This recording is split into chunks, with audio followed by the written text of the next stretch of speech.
Gran gusto de saludarlos en este nuevo programa de Corrientes de Pensamiento.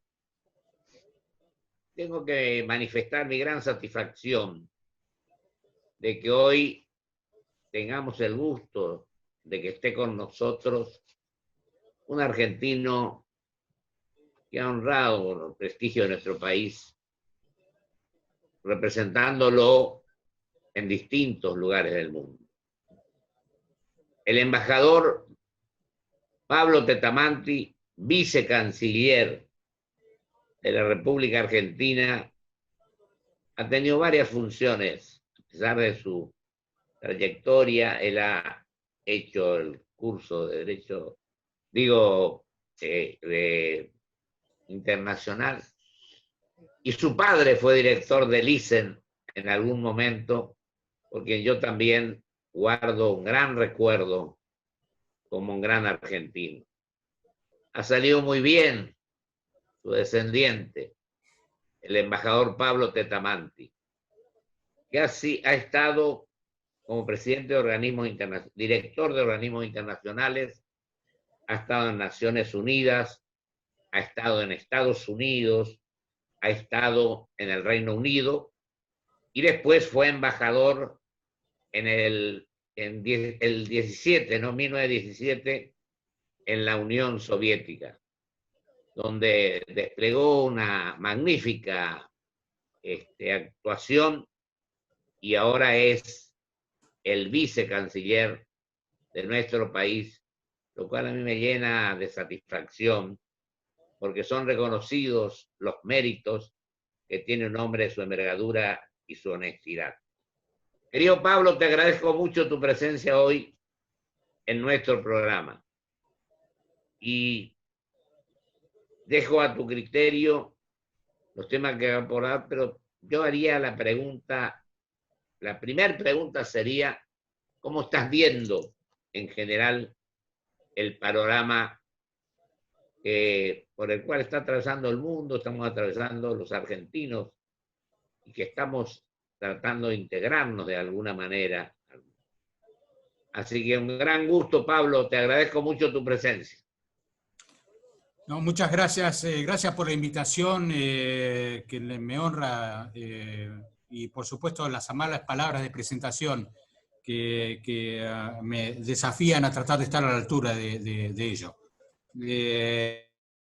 Tal vez para plantear un poco cuál es la situación que se presenta al gobierno cuando asume el presidente Fernández el 10 de diciembre. Está claro, creo, para todos los argentinos que un problema clave que teníamos por delante era la deuda externa. Yo no voy a entrar en detalles. Ahí sí me parece que vale la pena recordar que entre el año 18 nosotros pasamos de tener el 39% de nuestra deuda con el Fondo Monetario Internacional a que sea el 56%. Y que la deuda pasó de ser del 58% en dólares a ser el 76% en dólares. Esto está claro que nos colocaba a nosotros en una gran dificultad, con vencimientos en los primeros años de gobierno y con la necesidad de encarar una negociación muy difícil, porque el Fondo Monetario Internacional puede admitir una reprogramación, pero por supuesto no se negocian quitas. Y por el otro lado, una deuda que había aumentado mucho en una moneda que no es la nuestra. Por supuesto, entonces es un gran desafío. Curiosamente, para el año 2018, Argentina, como miembro del G20, participaba de una declaración en la que se decía que la situación financiera internacional estaba estabilizada, a pesar de que desde el año 2008 habían estado a nivel de jefe de Estado en este grupo, tratando de ver cómo se podía aterrizar la crisis del 2008. Lo que se estaba planteando en ese momento es que había que reformar la Organización Mundial del Comercio. Esto apuntaba a un problema que era la crisis del multilateralismo, no solamente la OMC, el Fondo Monetario Internacional y Naciones Unidas también, y con una región latinoamericana que había perdido muchas de las instituciones que fueron las históricas y las tradicionales en las cuales nosotros podíamos encontrar nuestros vecinos, nuestros compañeros de ruta. A esto se suma, por supuesto, la pandemia, y en este momento uno escucha muchas futurologías de cómo vamos a salir de esta pandemia. Pero más allá de cuál va a ser el impacto de eso sobre las relaciones internacionales, este condicionamiento que uno veía al inicio se mantiene y va a estar ahí cuando salgamos de la pandemia. Por lo tanto, nos marca un poco, creo yo, lo que nosotros tenemos que encarar. Por un lado, esta pandemia, si se quiere, trae algunos datos positivos para la Argentina. Hay una mayor comprensión de que los países de renta media tienen que tener una atención particular en temas justamente como la deuda, y uno escucha hoy a la directora del Fondo Monetario Internacional decir algunas cosas que uno no hubiera esperado de un director del fondo, como estar seguro que la deuda externa tiene que ser sustentable. Pablo, perdón. Sí. Pablo, sí. Reconociendo de la presidenta del fondo, reconociendo la situación por la que estamos atravesando.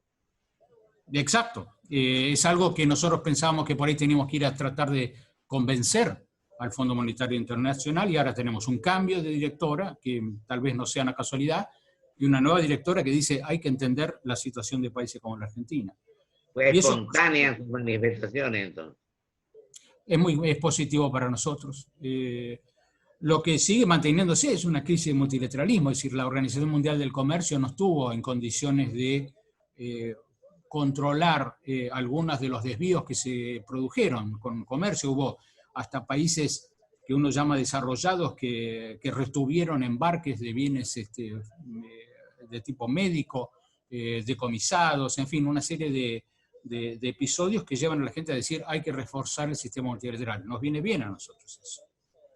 Y después, por supuesto, América Latina está sin voz. Es decir, de alguna manera quedó atrapado en la destrucción de algunas instituciones. Venezuela parece como el único tema del que se puede hablar. Los países juzgados si toman esta posición o no con Venezuela. Y esto me parece que es de alguna manera lo que nos marca la ruta a nosotros. ¿Qué es lo que tenemos que hacer nosotros en este mundo? Y tenemos que apostar a multilateralismo. ¿Cuál cree que es la ruta que tenemos que asumir, que tomar? Y yo creo que lo que está claro es que nosotros un mundo sin reglas no nos conviene. Uno está viendo ahora que hay tironeos entre algunos de los grandes actores. De alguna manera, hasta uno podría especular con que los que quieren cambios en el sistema nunca son los grandes, nunca son los que les va bien, digamos. Generalmente los que quieren cambiar las reglas son los que pretenden que la situación sea mejor para ellos. Entonces, no podemos apostar demasiado a que el sistema va a cambiar porque se estén peleando los grandes actores del sistema. Y nosotros tenemos que tratar de ver si van a cambiar las reglas de juego, qué podemos hacer para influirlas, no quedar atrapados en ese debate entre otros y tratar después de aprender las reglas de juego. Y para eso entonces... Estados Unidos, por ejemplo, Pablo. Y Estados Unidos, nosotros tenemos que llevarnos bien con Estados Unidos, tenemos que llevarnos bien con China, tenemos que llevarnos bien con la Unión Europea, tenemos que llevarnos bien con Rusia, pero necesitamos que nos escuchen. Y para que nos escuchen necesitamos que los países latinoamericanos tengamos un debate un poquito más estructurado y un poquito más diverso que el que tenemos ahora, ¿no? Que no se limite a escucharnos nomás, sino que también nos tomen como corresponde. Y creo que mi opinión, yo creo que vos opinás igual, por a veces que conversamos, que tenemos que defender, estar orgullosos de ser argentinos, sin capite y minutio, diremos, sino ir a hablar de igual a igual.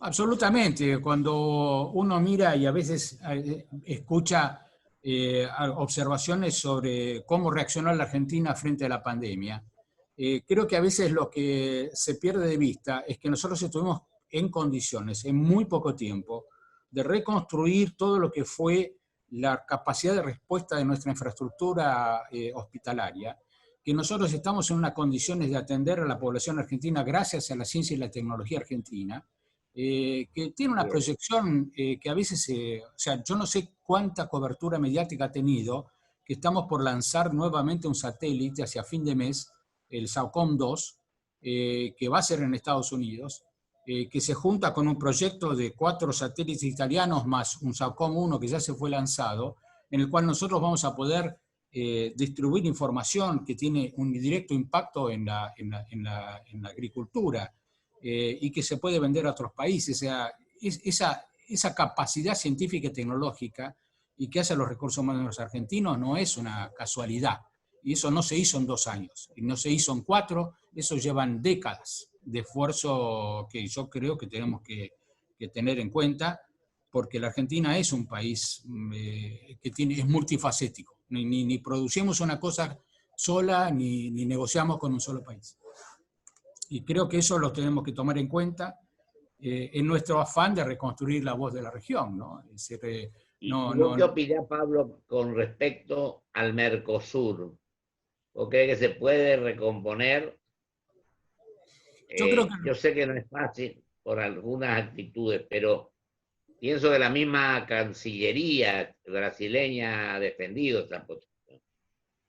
Yo creo que el Mercosur, perdón, sí creo que el Mercosur es un proyecto de largo plazo y por lo tanto uno no tiene que tomar en cuenta una fotografía de algún momento complicado. Y esa película de largo plazo no es solamente el Mercosur, esto viene desde que creamos la LAC en 1960, desde que la transformamos en la LAG en 1980, y desde que empezamos el trabajo primero con Brasil y después la generación del Mercosur entre 4, y después tratamos de extenderlo a otros países que advirtieron que ahí había una locomotora de un tren que puede llevar a la región.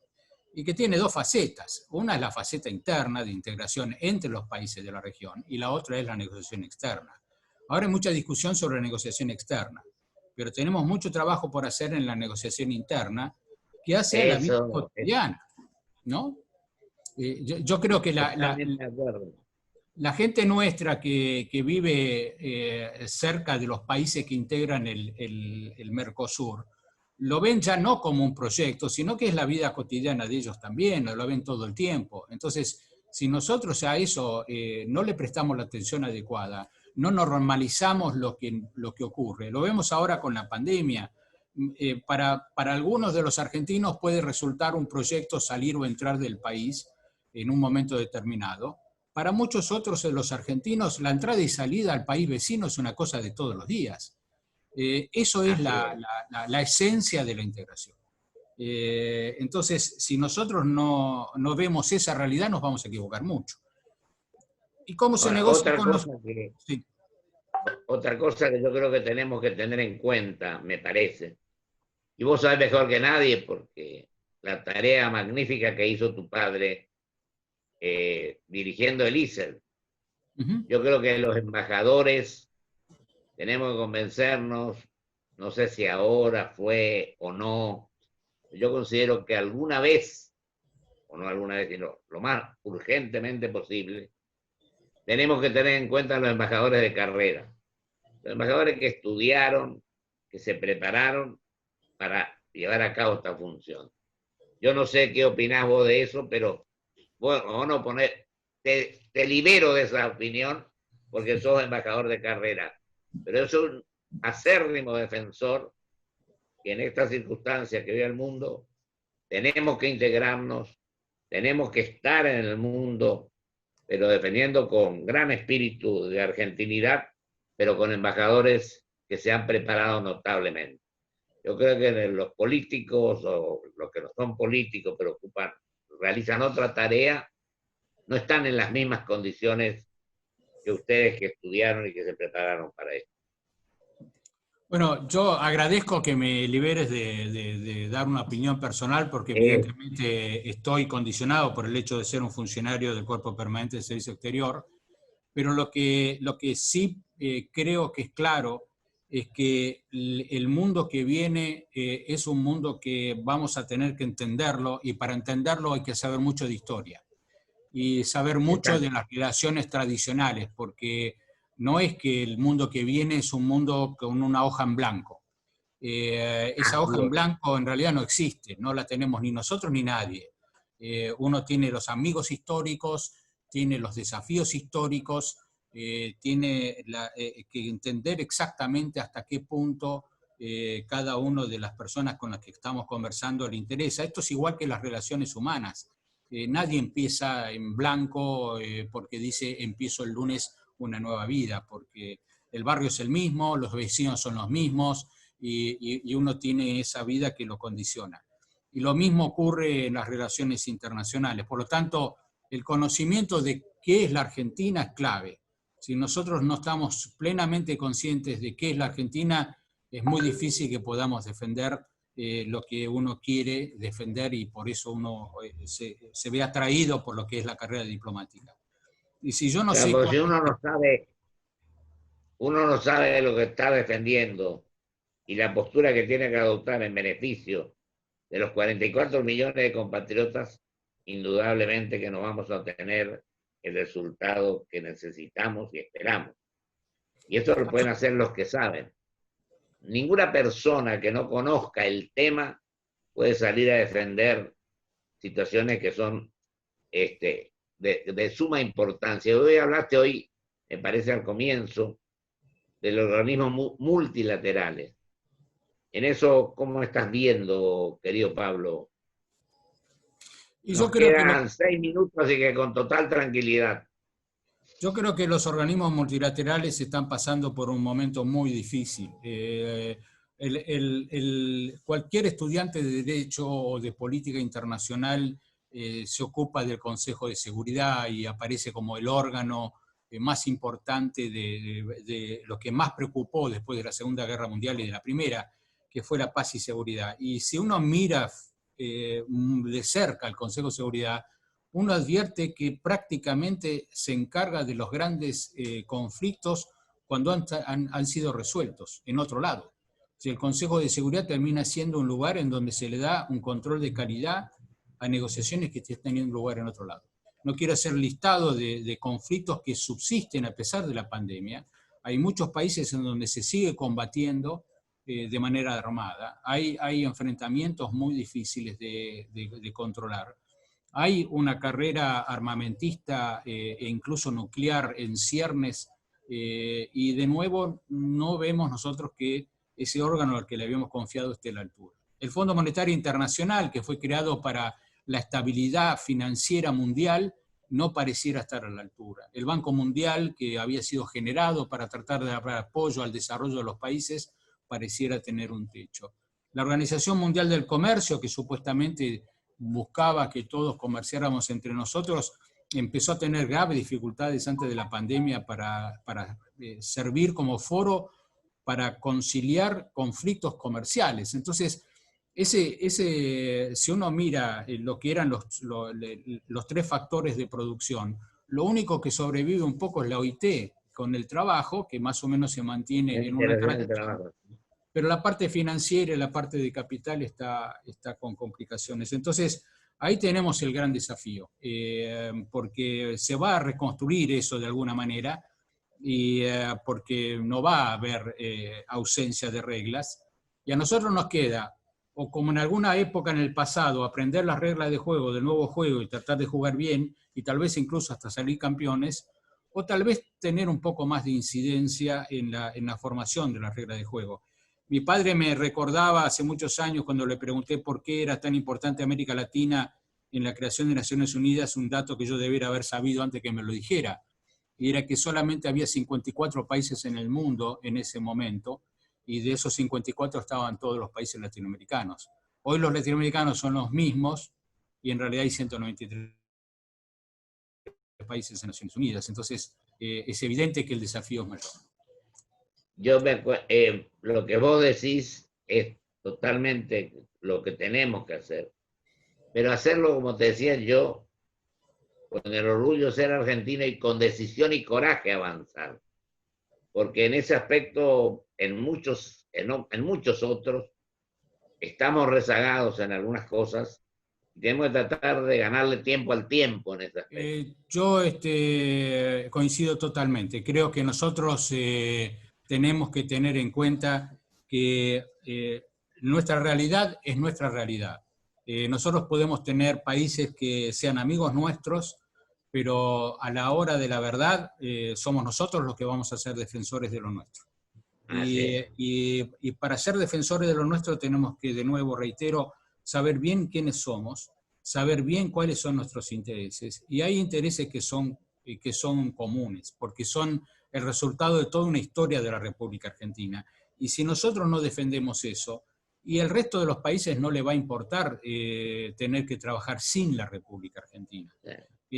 Nosotros en realidad en ese tema no es un tema de estar compitiendo con otros, es saber que nuestros intereses, como en la vida cotidiana, si nosotros mismos no lo sabemos defender, no podemos pretender que lo hagan otros.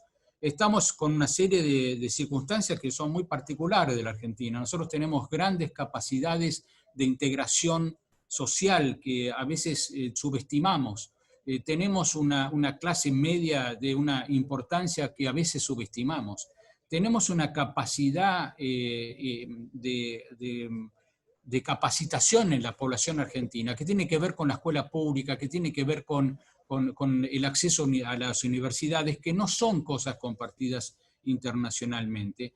Y tenemos una distancia geográfica de muchos otros lugares, que también es un desafío importante, que tiene que ver entonces cómo yo voy a aterrizar a esta población altamente capacitada en un lugar que tiene un montón de recursos, pero que está lejos.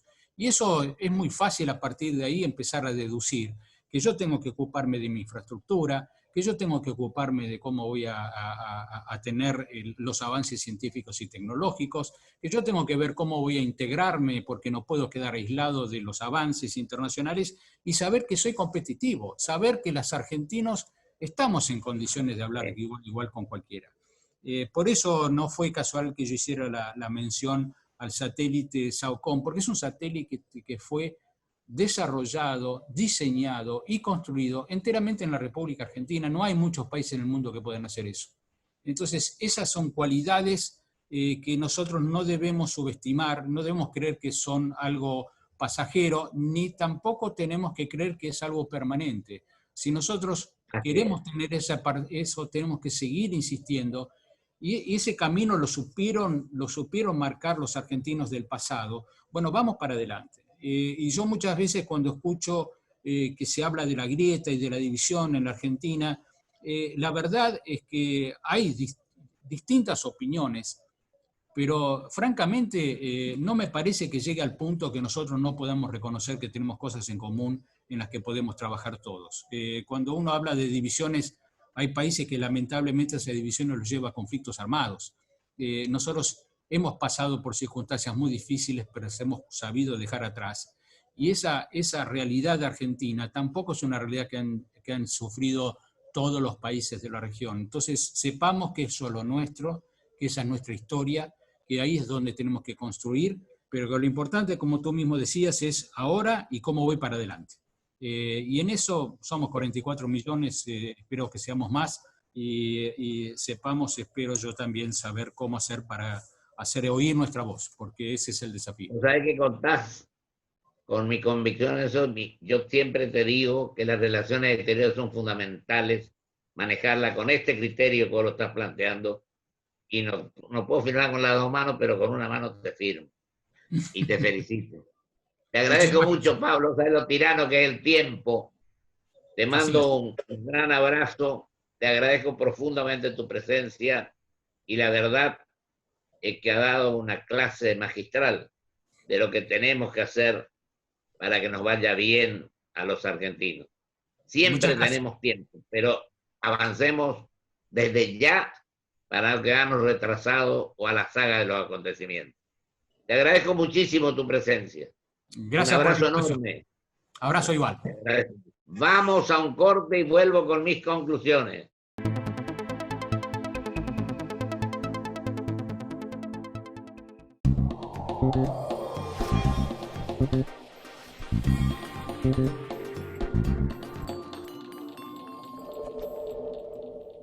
IRSA, somos la mayor empresa argentina inversora en bienes raíces. IRSA, líderes en real estate.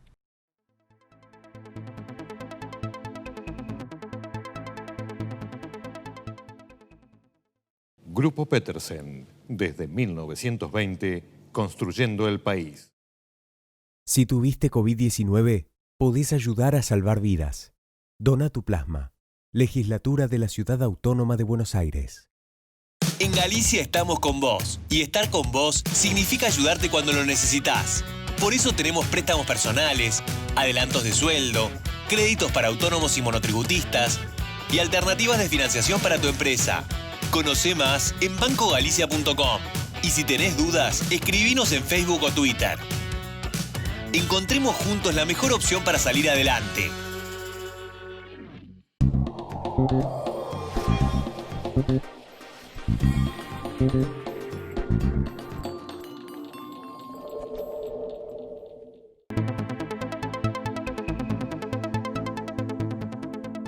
En estas conclusiones debo manifestar mi enorme satisfacción.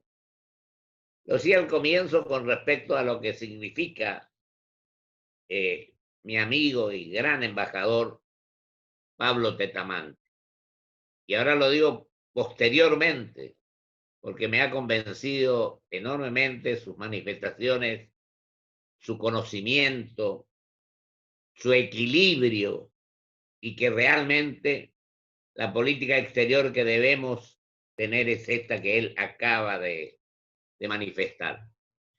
Y digo más, yo creo que la política exterior es uno de los puntos fundamentales de los 4 o 5 ejes que nosotros necesitamos practicar con conocimiento, con honestidad, con seriedad, independientemente del sector al que pertenezcamos, y llevadas a cabo por embajadores de carrera y fundamentalmente no fijándose de dónde viene, sino a dónde vamos.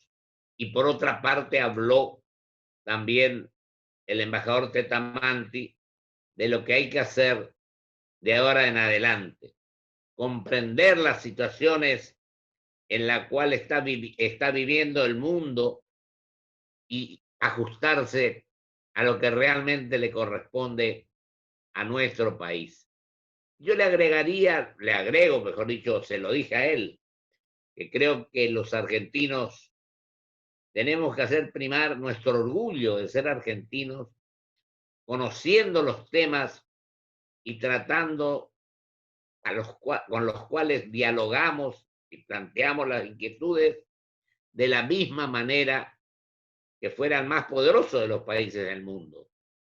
Tenemos tradición, tenemos historia y tenemos gente capaz a la cual tenemos que acudir para ponernos a la altura de los acontecimientos y para avanzar hacia un futuro mejor para los 44 millones de argentinos. Yo le dije, firmo con una mano, pero firmaría con las dos, lo que acaba de manifestar mi querido y gran amigo, que es el embajador Tetamante. Muchísimas gracias. Hasta el próximo programa, si Dios quiere.